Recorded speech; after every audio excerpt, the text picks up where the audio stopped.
بسم اللہ الرحمن الرحیم۔ السلام علیکم۔ کیا آپ جانتے ہیں کان ایسی نعمت ہے جو آنکھ سے بالا تر ہے؟ کان کی نعمت دو اعتبار سے آنکھ پر برتری رکھتی ہے۔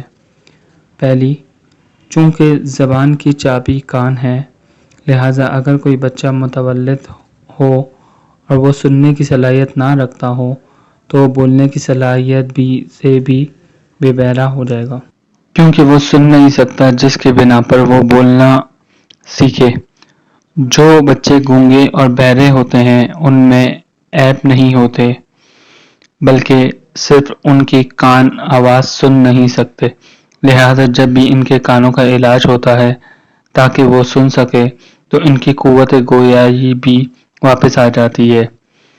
بنابری بہرے پن کا تعلق گونگے پن سے ہوتا ہے، اسی وجہ سے قرآن میں خدا نے آنکھوں کی نعمت پر کان کو برتری دی گئی ہے۔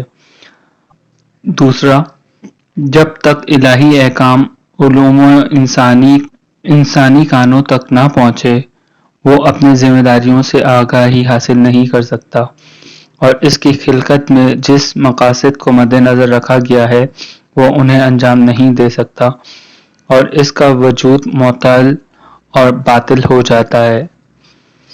چونکہ ابتدا ہی میں پہلی کلاس میں ہی ایک لفظ سے بچے کے کانوں تک نہ پہنچ سکے تو وہ لکھنے اور پڑھنے پر کبھی بھی قادر نہ ہو سکے گا۔ جی فرینڈز، تو کیسی لگی آپ کو یہ ویڈیو؟